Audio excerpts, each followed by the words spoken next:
Well, it's all over the internet. The debate of the century. Does S.A., you know what I'm talking about, belong in Star Wars? Well, would it surprise you to learn that I, Captain Garrett of the Swords and Starship channel, think that no violence is really off the table in Star Wars, but it sucks in Andor for an entirely different reason. And I'll tell you exactly what it is. I am Captain Garrett of the Swords and Starship channel. Our continuing mission to inspire beautiful worlds, bold characters, and truth in art. Let's get after it.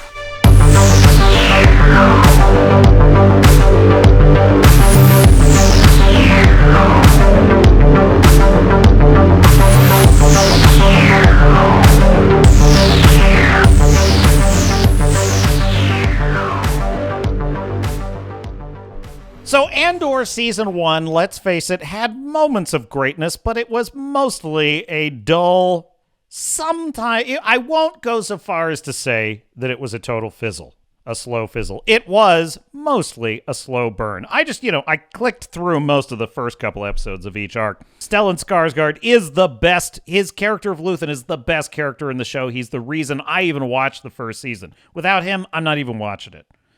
Mon Mothma is sometimes interesting. Andor is dull. But you also have the brilliant prison break sequence led by the character played by Andy Serkis, this prisoner who finally realizes that they're all in a death trap and gives this inspiring speech to rally the prisoners to rebel. You have this magnificent confluence of events in the final episode at this funeral march that results in the ultimate call to fight the Empire. I love all that shit. But it also had moments of dull monotony. Now, it's a shame because there are moments of brilliance in Andor Season 2. You know, there's this, like usual, these 3-episode arcs do build to some kind of an exciting conclusion most of the time. And in this case, you do have this daring, harrowing rescue of Andor flying in at the last minute and shooting up a bunch of Imperials. It's pretty cool. The problem is it's kind of wasted when you think about what preceded it. But the problem with this show is it suffers from ads. That is, America derangement syndrome. Tony Gilroy, for all of his brilliant writing talent, seems to not really have anything meaningful to say about what life was like under the Empire. It's the most interesting thing for Andor as a show to meditate on. It's what I'm interested in. What was life like under the Empire? Instead, what we're getting is a propaganda lecture about the politics of our world as seen through the eyes of sick, wacko SJWs. This brings me to why sexual violence in Star Wars is a non-issue, because it was already in Star Wars to begin with. See Return of the Jedi, for examples. But B, the extent that it serves the story, violence in Star Wars can work, and that can include this type of violence. But it fails miserably in Andor. Why? Because the sexual violence in this show is used as a cheap ploy to establish why the Empire is evil, but it fails. Because it is simply the lone act, as it appears in this episode, of a corrupt Imperial official who may or may not represent the overall policies of the Empire. If you're going to establish those kinds of dark, dire things in Star Wars, it should be to establish the policies of the Empire that make it evil. I don't think Tony Gilroy actually understands how to portray why the Empire is evil. He just hasn't thought that deeply about it, so he reaches for the low-hanging fruit, which is violence for the purposes of shock value. Here's why it doesn't work in Andor. You essentially have what amounts to a corrupt Imperial officer abusing his power in an individual outlier case. Possibly. We don't know. I don't know one way or another whether Darth Vader would put a stop to this or not. Approved! It's simply not established in the lore, and nor is it necessarily relevant. But the fact of the matter is, If you were going to use this, it should be established as policy of the Empire that shows us their oppressions. If you were really going to include this in Star Wars, how would you do it? I would suggest Bix is part of a local resistance cell on this planet that are trying to push back within the levers of power in the regime. Remember that the Empire still has a Senate, the Imperial Senate, which is a figurehead. They are meant to represent the power of the people, even though they have no real power. But there would still be local planets with officials that might have a more naive view. They might think that these official channels actually serve a real purpose. And so these local cells or these local groups are trying to push back, and Bix is helping them. They're lobbying in the courts. They're calling the offices of their local imperial senator, and they're trying to get change effected, better conditions for the workers. Well, the Empire doesn't take kindly to this and sends a crew to intimidate them and suppress their activities. But they fight back, they resist, they demonstrate, they protest, they have meetings, and they're plotting greater and more intense protests all the time. So the Empire sends an officer to arrest the ringleaders and get them to break up the cell. Bix gets caught up in this, and she's put in an interrogation chamber, and it's basically the typical tactic of totalitarians. Name 3 conspirators, doesn't matter if they're actually guilty or not. Just give me 3 names, we'll arrest them, bring them up on charges, and we'll let you go, because you're kind of popular with the people.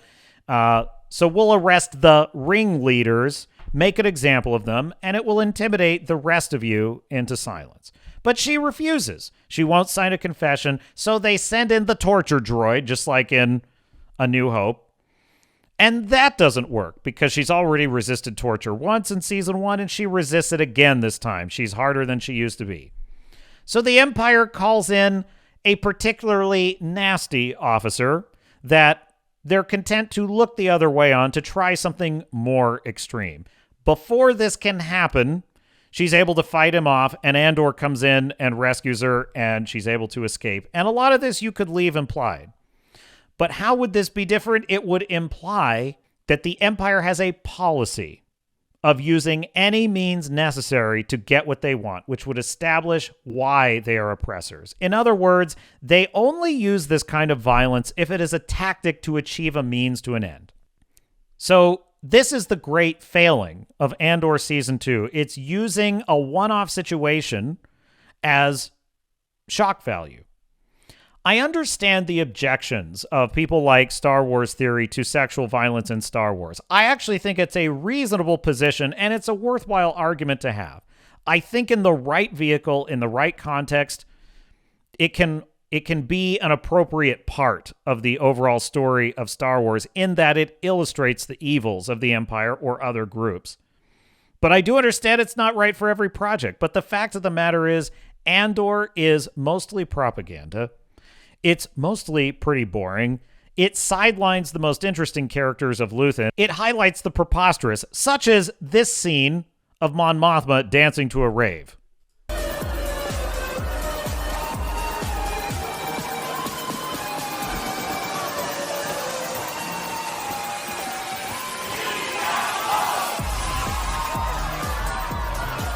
Can you believe that, Star Wars?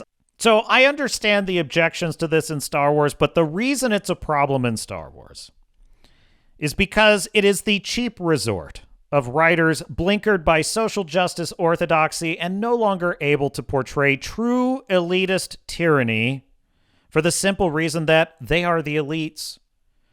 And it is the supermajority of citizens over whom they seek to rule. The fact of the matter is, Andor remains what it has always been.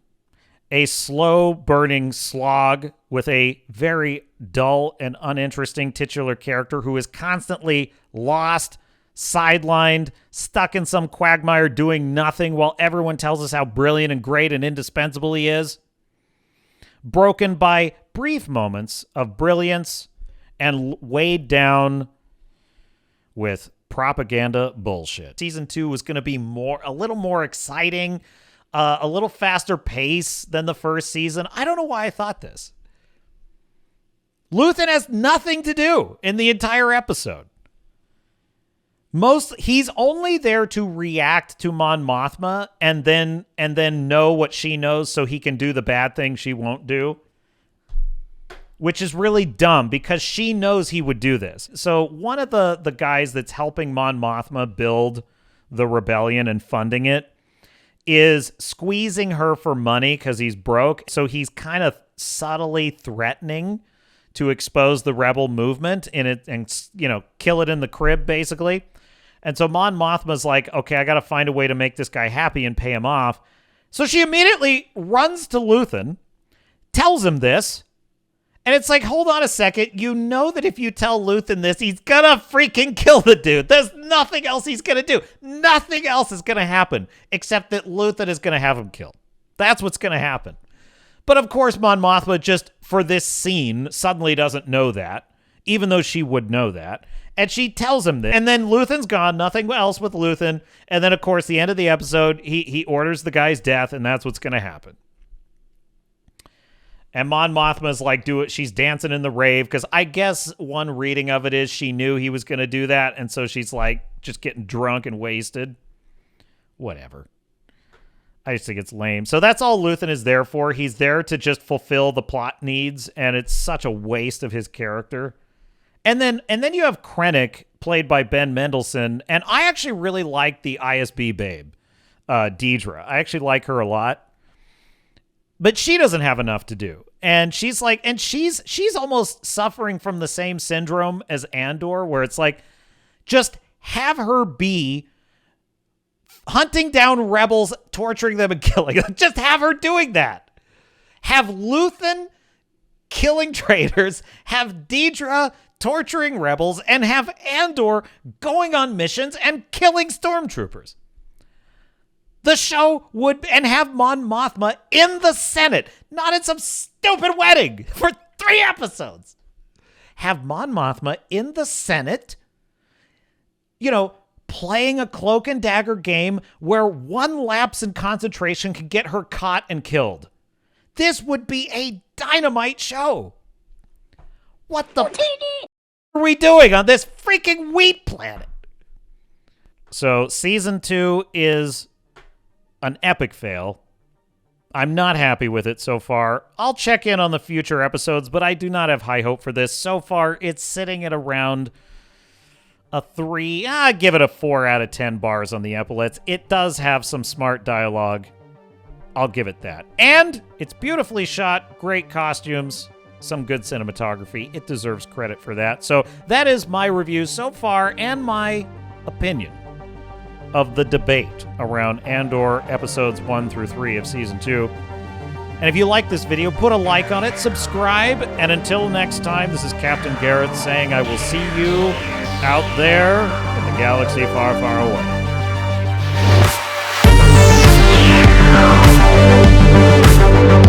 away.